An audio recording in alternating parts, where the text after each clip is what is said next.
Hey you guys, welcome back to the channel. If you are new here, my name is Eva and welcome. It's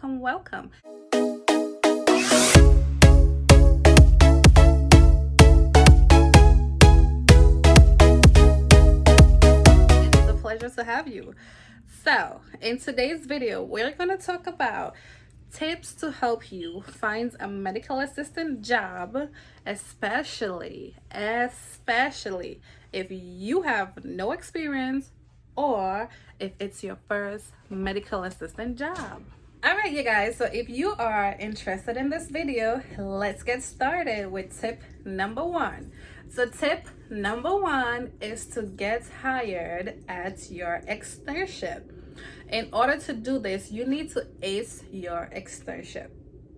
And when I said that, you need to do so good at your externship that by the end of your externship, they offer you a position there. So at your externship, you want to make sure you have such a good, positive attitude every time you go to that people's place, okay?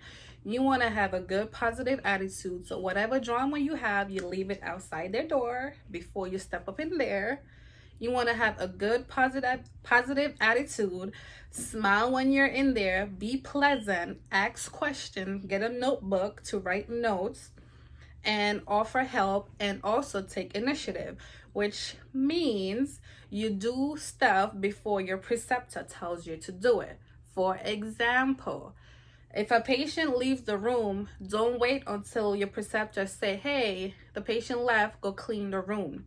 You should be on top of things and already get that room clean, ready for the next patient before your preceptor even tells you anything.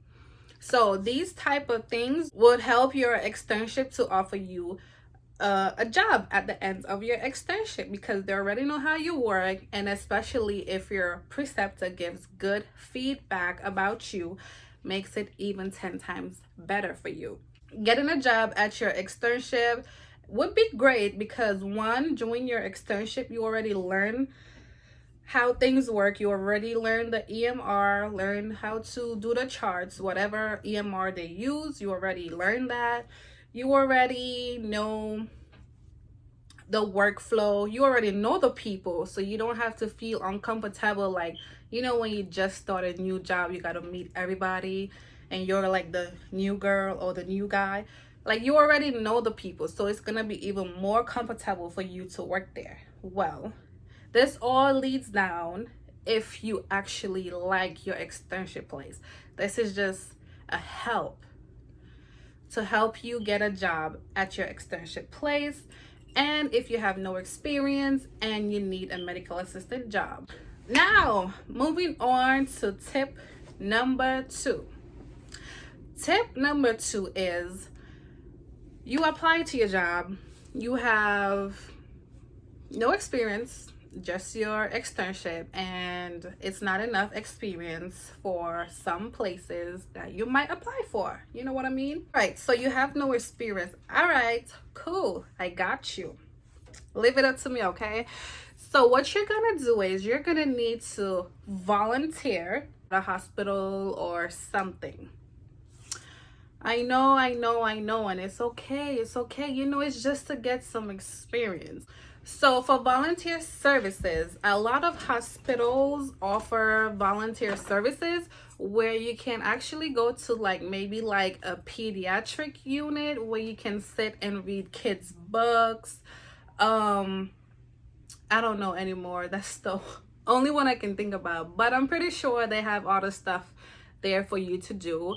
But you can check on your local hospital website. There's always some volunteer services in the hospital, and that you can put on your resume and help to build up your experience in healthcare and patient care, because that's what the jobs want to see, right? Also, if you don't want to volunteer, a lot of hospitals have these positions called sit-in position or patient sitters or something like that. This is where you can actually get paid just to sit with patients, just to make sure that they don't fall off the bed. If a patient needs a nurse, you can go and call the nurse for the patient.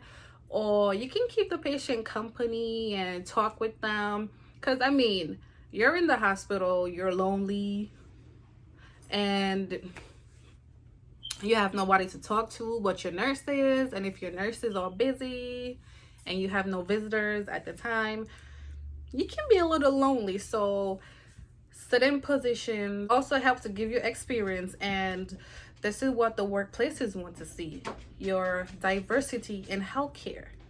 So moving right along to tip number 3. Tip number 3, you apply to the job. Couple days passed, nobody replied to you, nobody called you, nobody reached out to you, and you're wondering what is wrong. Why is nobody calling me for this job? Let me tell you, the problem here can be your resume. When you're applying to your job, you want to make sure that your resume is in top shape, okay? I once had a wise professor once told me, your resume can be as beautiful as you, but have one word incorrect on that resume, the employee not even gonna look at that twice. So you want to get your resume, you want to go over it, read it over, make sure your grammar, your spell check, everything is on point in your resume. Also, on your resume, you want to list your skills like EKGs, phlebotomies, finger stick. You want to list some of those stuff so that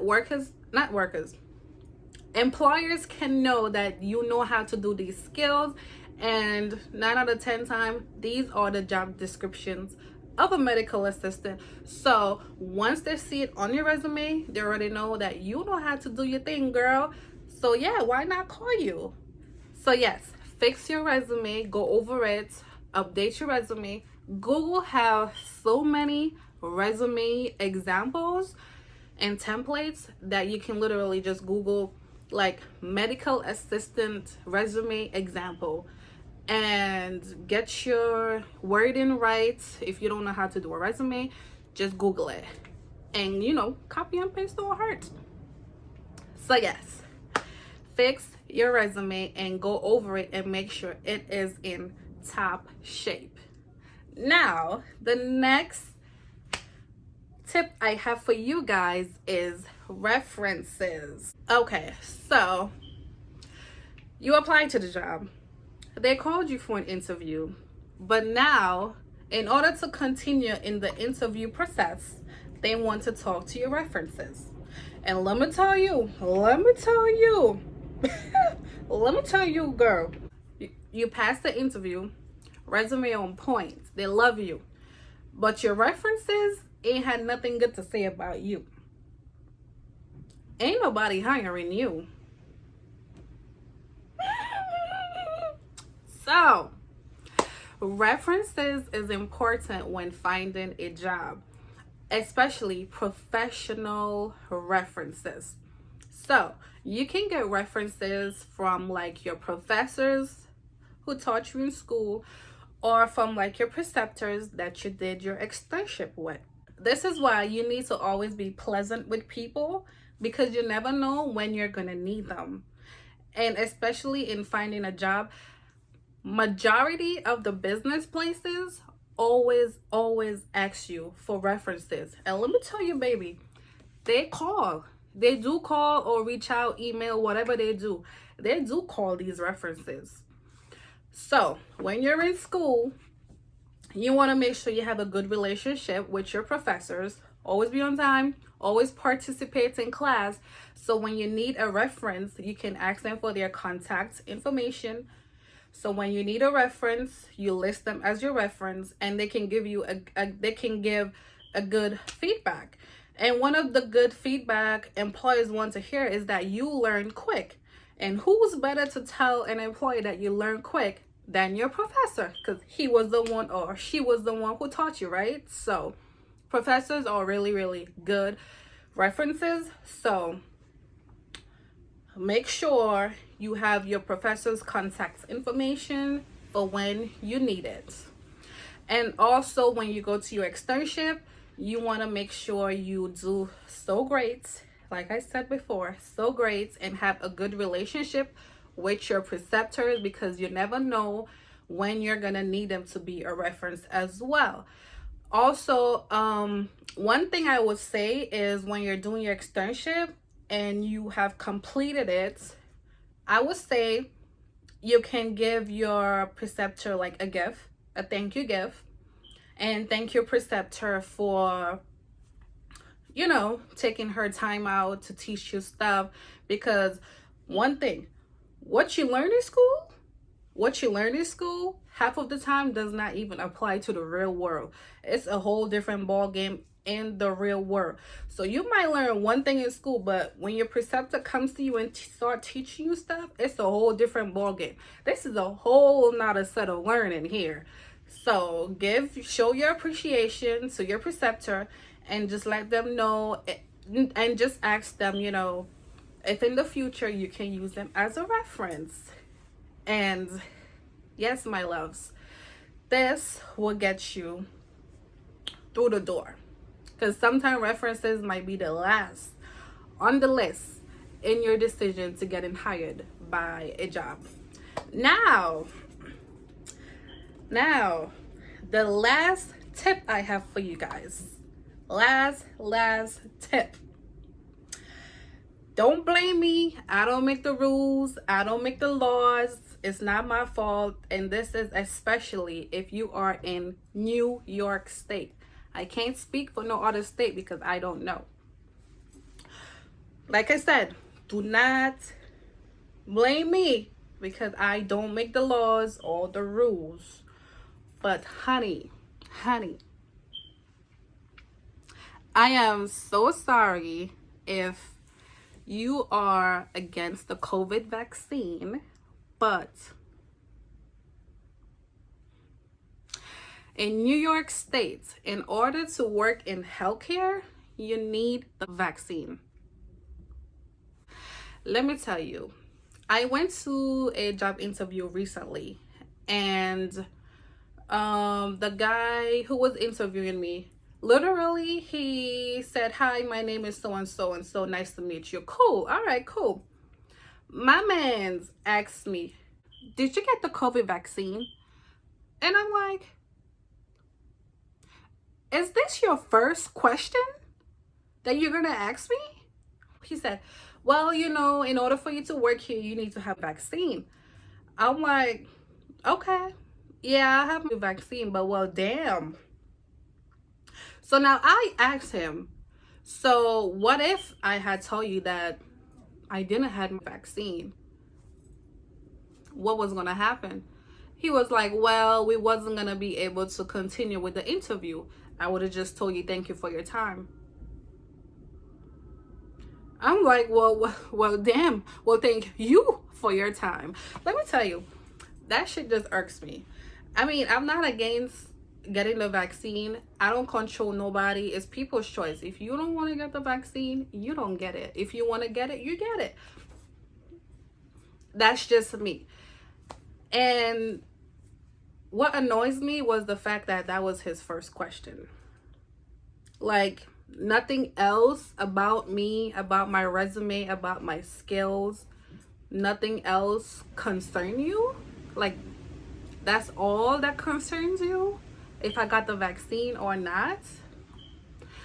But anyways, so I'm just trying to tell you guys that a lot of people were against getting the vaccines. So a lot of people left their healthcare job because of the vaccine. So a lot of clinics, hospitals, they are looking for workers. Let me tell you, looking for workers. So now is the perfect time. At this point, some of them don't even care if you have experience, you just finished school. Some of them don't even care. They're just looking workers because they're short-staffed. A lot of people left suddenly because of not having the vaccine. So a lot of them are desperate for workers. So now is the perfect time to apply. And yeah, go out there and get this job. All right, you guys, so now that's the end of the video. If you like my tips or have any more to add, just leave me a comment down below so we can all help each other get these jobs and make this moolah. All right, you guys, so that's it for today. Thank you guys so much for watching this video. If you guys like these type of video, just let me know. And like I said before, if you have any more tips, just leave a comment down below.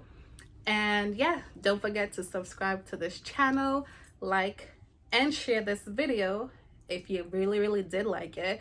And I hope I was able to help somebody today. And with that being said, I'll see you guys in my next video. Goodbye.